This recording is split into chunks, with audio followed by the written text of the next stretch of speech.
we are definitely looking forward to welcoming people back. As I said, I want that sound of outdoor dining. I want the sunshine. Come on, Melbourne, bring it. And I want happy customers and the smell of food back on the streets. And the busier everybody is, the more popular everybody is, not just us. I don't want to be the busiest place on the street. I want everyone to be busy.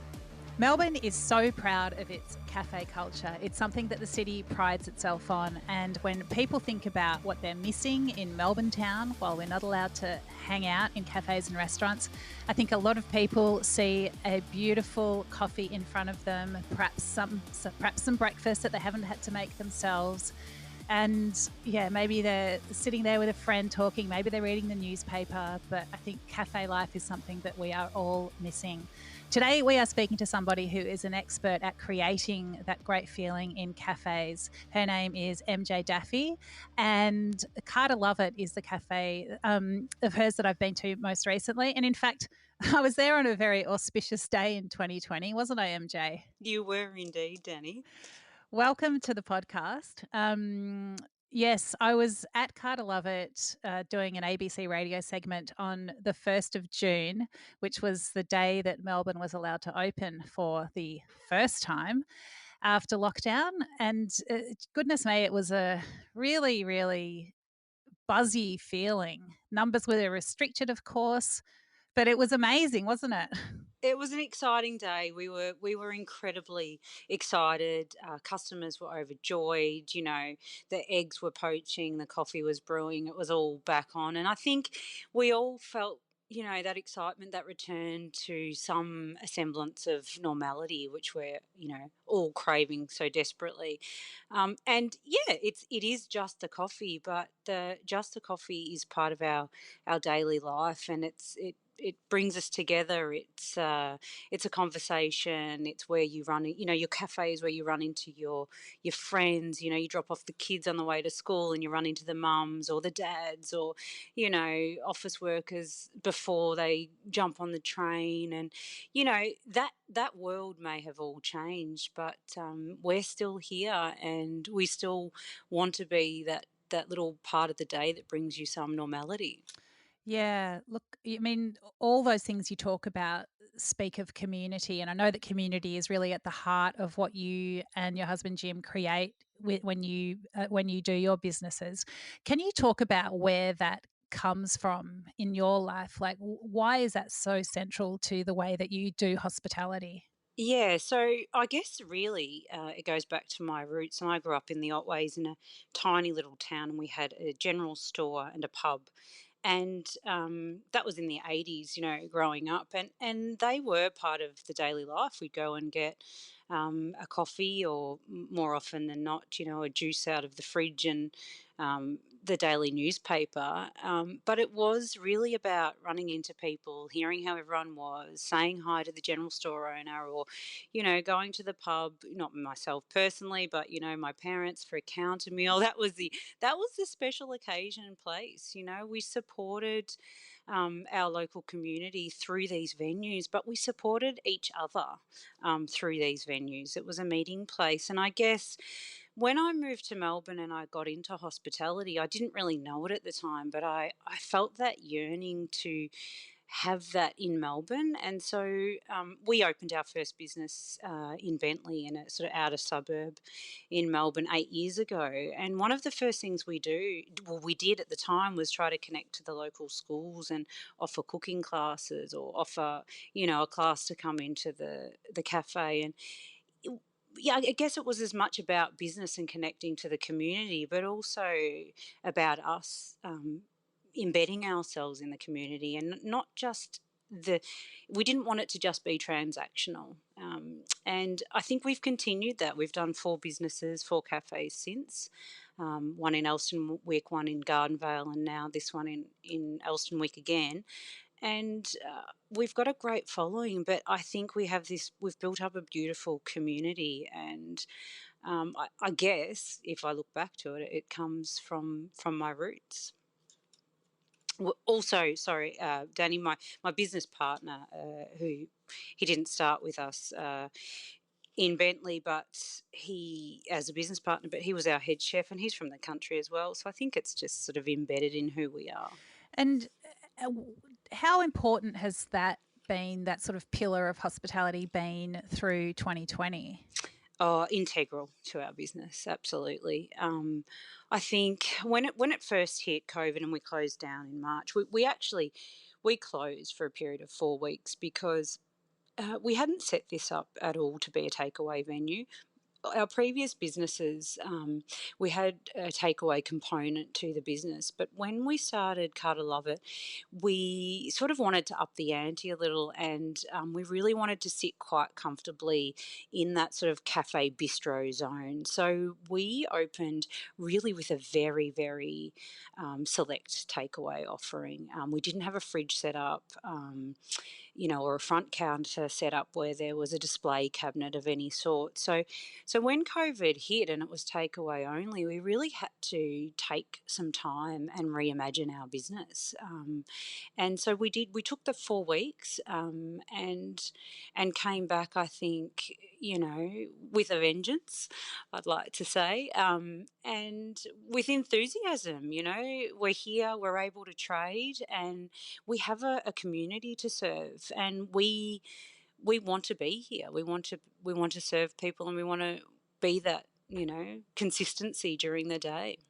I mean, you sound quite pragmatic in the way you speak about it. Like, yes, the world's been turned upside down. You need to take a bit of breathing space to work out how you're going to action yourself in the new world. But are you as pragmatic as you sound? Yeah, I think I do have a fairly pragmatic approach. We just had to get on with it. We had poured a huge amount of money into this gorgeous Victorian building on the corner of Glen Huntly Road, one of the oldest commercial shop fronts, and it's stunning. I'm really proud of what we've achieved, and it just couldn't sit dormant. We'd had 4 months of trade. We had this momentum, and you need to ride that momentum. So we needed to take that breather, reassess, recalibrate, but we needed to move forward. And I think at the core of hospitality, we're an incredibly resilient and creative bunch, and we have this. It sounds a bit cliche, that sort of old saying that we're like a family, but when you stand next to someone for 10 hours every shift 5 days a week, or in business owners cases sometimes 7, these people are our family, our staff are our family. So it wasn't just about maintaining our business, which of course, we have children to feed and we needed to continue to have the money to come in, but we also have this fantastic staff. We have fantastic staff members, and they have families, and they needed to continue to pay rent, survive, buy groceries. We had visa holders who didn't obviously have any government support, and we were having daily phone calls. It was in a very emotional time.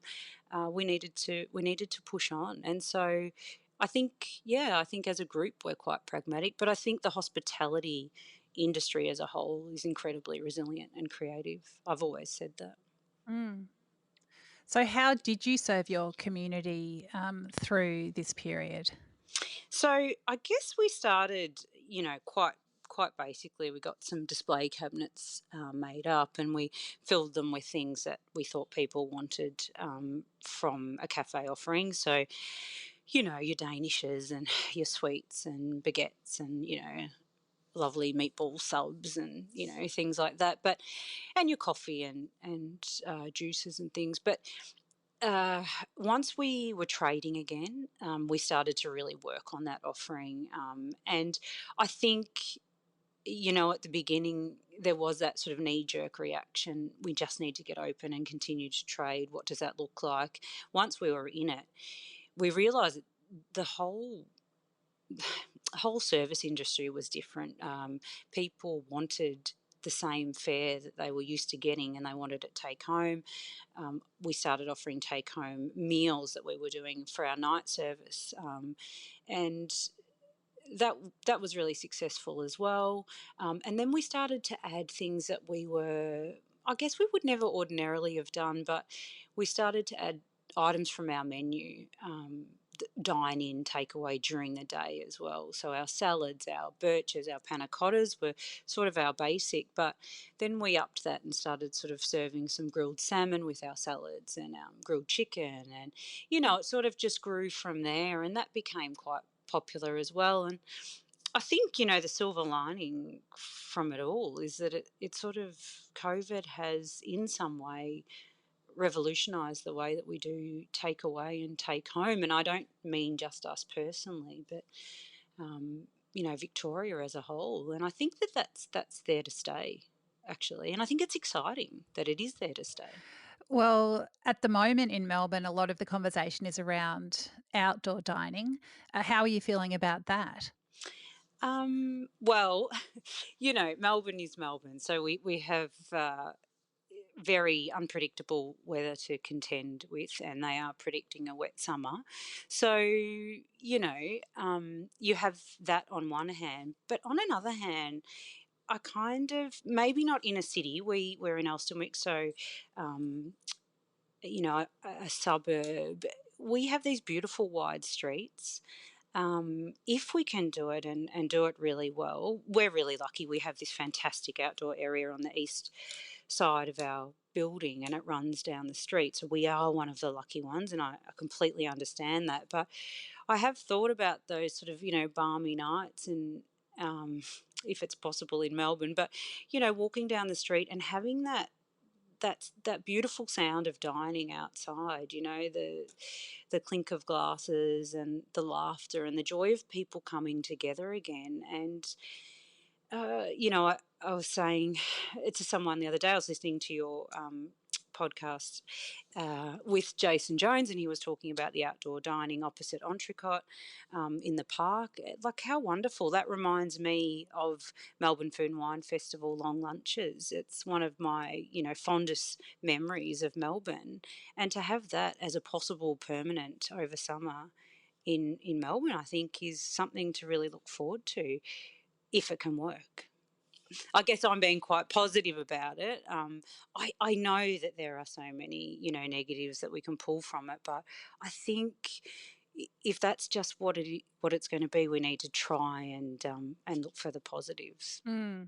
I think there will be. And, today, the day I'm talking to you, it's absolutely glorious. And, you just feel like It's beautiful it's outside. so nice. I feel like there'll be some of those stories, some of those experiences. There'll be some experiences where we're like holding with both hands onto umbrellas as the wind whips them up.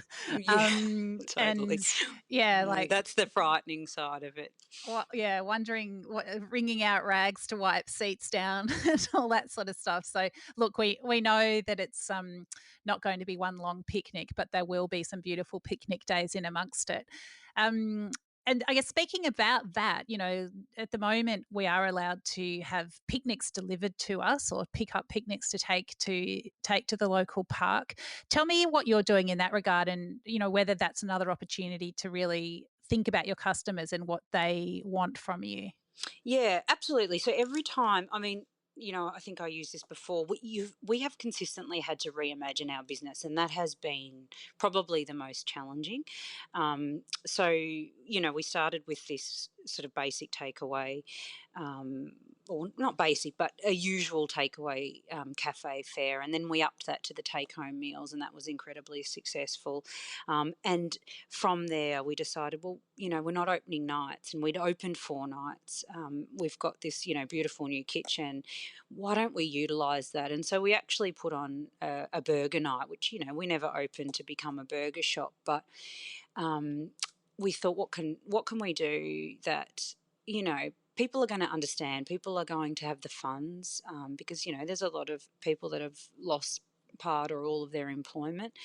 And fare that we knew would travel okay, because suddenly we're seeing, or we have this. We're creating food that has to travel for 15 minutes on a bike, for instance, and so it was a lot of sort of testing, sitting burgers in boxes for 10, 15, 20 minutes, 30 minutes, seeing what worked, what didn't.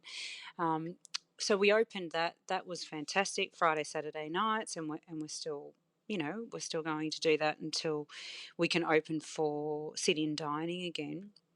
And then, of course, the restrictions eased once more, and people can go out for is up to 5 people, 2 different households. And so now we've put together picnic boxes. So they are for adults, but also, Elsternwick and surrounds a huge family area. So we've got some little kids boxes as well, that you've got this lovely cold pressed juice in, a little sort of sweet treat, and a savoury.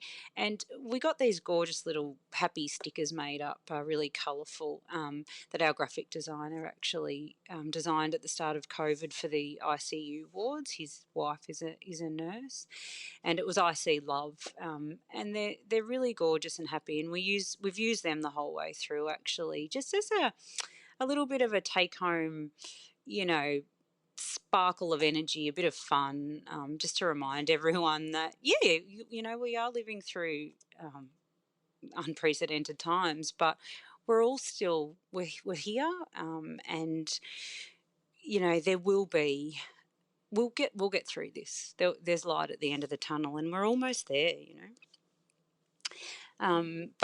But it has been, this is, I guess now, the conversations we're having are actually, most recently, with my business partners, has been about, what will that look like, and will we extensively be running 2 businesses under the one roof? Because, for the past 5 to 6 months, we have reimagined our business so many times, and we've sort of got this new traction. Do we want to then just, give that all away, or do we find a way to continue to run that without, you know, um, interfering with what we always wanted to do with the business here? So that's the new conversation, and how do we do that successfully?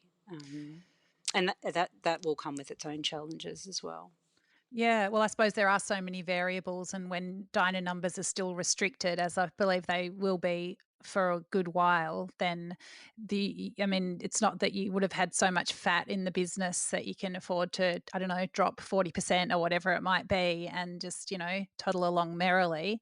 So yeah, I imagine there will be a lot of balancing and juggling. And yeah, as you say, you've successfully served the community with all these different types of things, and why would you want to give them up if there is still demand? I suppose it's such a hard year to plan in any regard. I suppose that is something else. I suppose you can plan, you can set your intention, I suppose, but I don't exactly know how you could decide exactly what you're going to do and what you're going to keep, what you're going to let go. Well, it's difficult too, because obviously a lot of it is about what customers are going to want. There will be, I think, I hope, a huge portion of people who will, desperately want to come back out and dine. But I think there will be still a sense of fear for some people. And so it's about, what percentages of people, will it be worth keeping that sort of take home, takeaway? Will that drop significantly because everybody will be, vying for an outdoor table? It's really just, it is a guessing game, but I think there's room for both, and I think it's, I think it's exciting. It's exciting that you can get Attica at home. It's fantastic that you can get a steak from Entrecote, for instance, delivered in Ballarat, potentially. Like, it's phenomenal.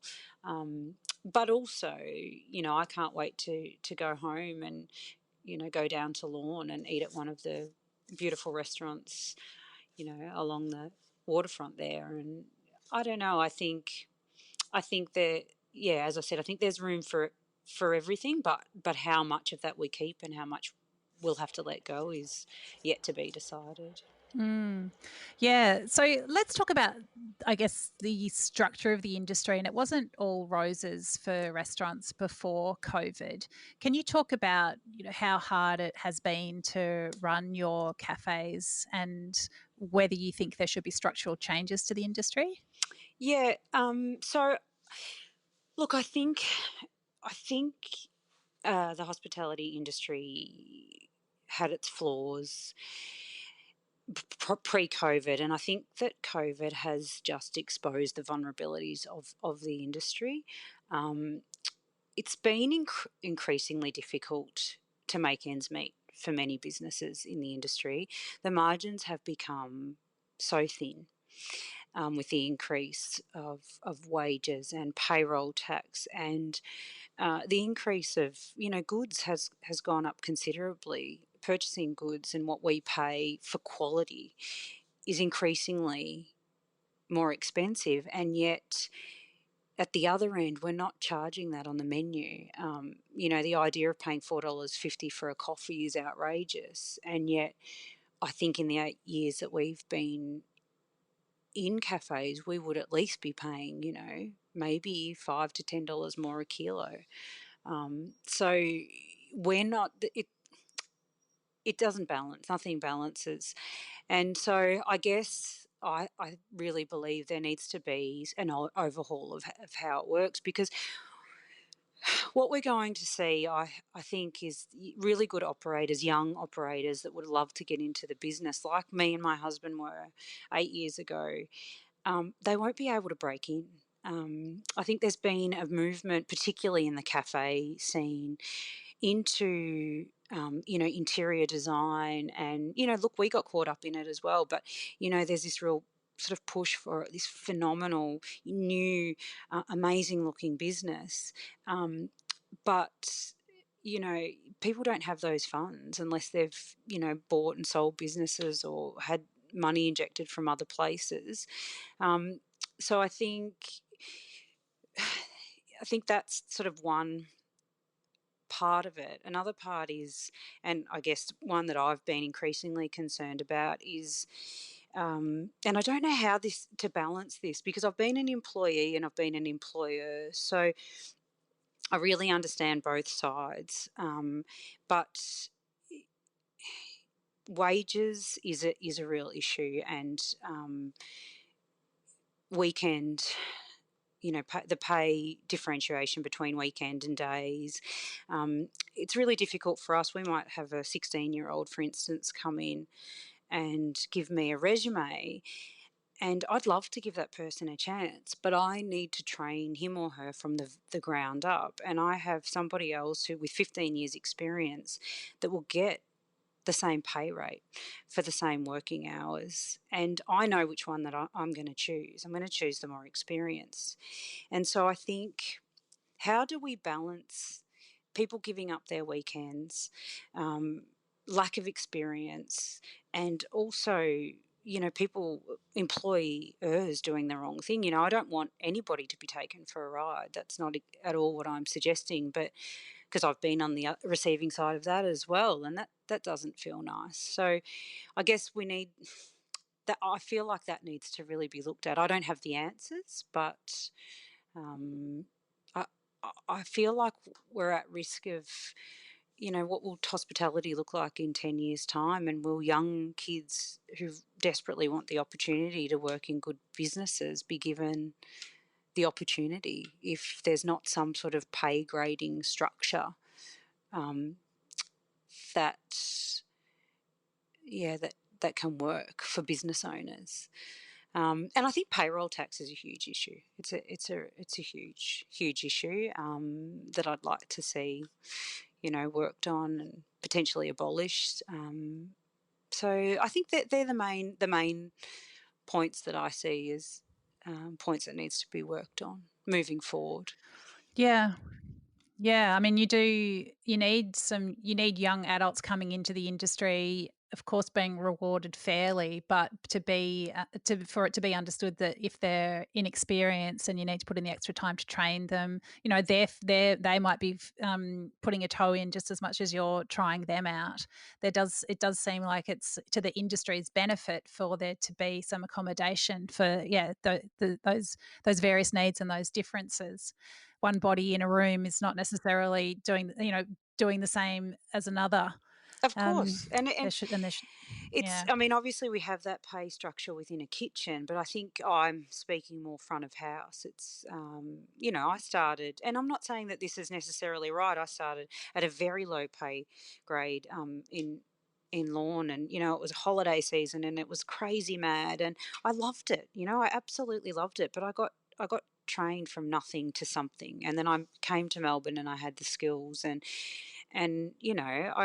it really did forge a love of hospitality along with my parents, and on the farm. It was fantastic, and I want that for the next generation of kids coming up. I want that for all generations. And I think that sort of comes back to as well the hospitality industry and being a waiter, being a professional bartender, being a barista. That is a serious profession. We choose this because we love it and we're good at it, and we create fantastic fare and a fantastic experience. That's a skill.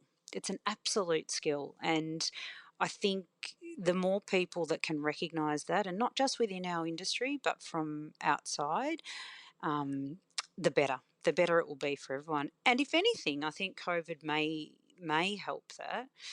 Maybe I'm drawing a long bow here, but I have certainly noticed a difference between pre and post, or pre-COVID and during COVID.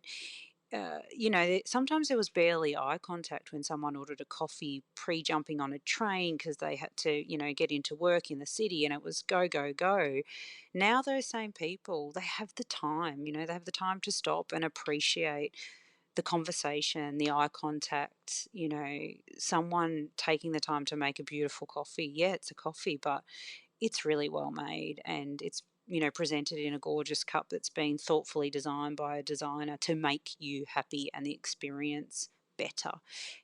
People aren't just putting graphics on a cup just to have branding. It's more than that now. It's an experience. We're really thinking about what people take away and how it's viewed. Yeah, look, I think when you talk to people at the moment about what they're missing, they're not talking about the food that they're missing. They're not, it's not about what's on the plate, it's about the experience that goes with it. And I really hope you're right that the way that people are valuing any little skerrick of hospitality that they're able to enjoy at the moment will be so overwhelmingly beautiful and meaningful for them when they're allowed to sit down in restaurants, that will be part of a greater appreciation that also hopefully extends to being willing to pay more, because of course a lot of the issues that you've identified with training young staff would be alleviated to some degree if people were willing to pay more for a coffee and more for a meal and more for that experience overall.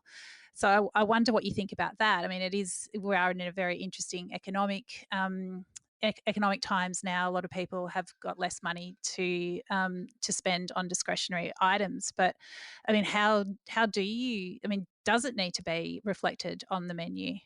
Look, it's a real balancing act, because I think we need to be, as business owners, we need to be really mindful of the fact that a lot of the people who have supported us for a long time, or new customers, simply won't have, maybe the two-person income into their household, or the one-person income, particularly with the slashing of job seeker and job keeper.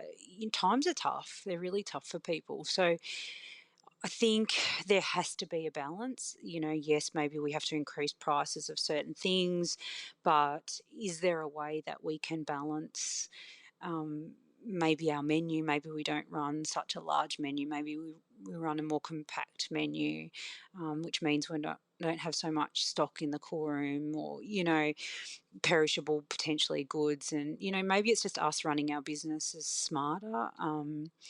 Maybe it's increasing prices where we can, or, leaving prices the same, but coordinating our menu differently. Again, I think it goes back to that creativity that I think is at the core of hospitality. I think there are ways to do it. I think also there really needs to be an understanding of why surcharges are on the menu. We're not doing it to put more money in our pockets.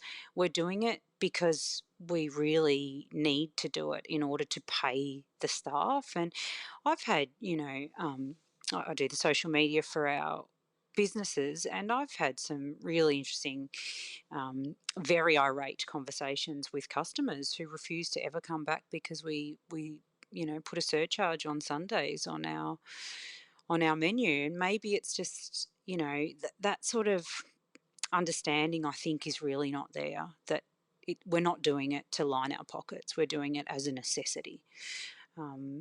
Little things like that. And when what does that come back to? It's trying to educate people, I suppose.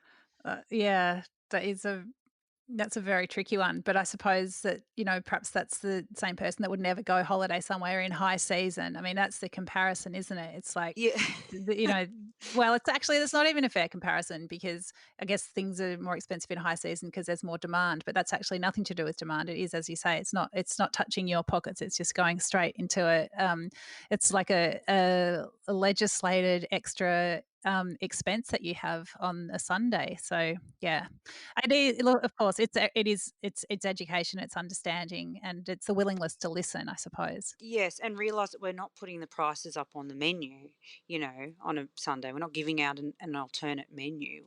Like, there are other ways that we could do it. We've had roundtable meetings about this very thing.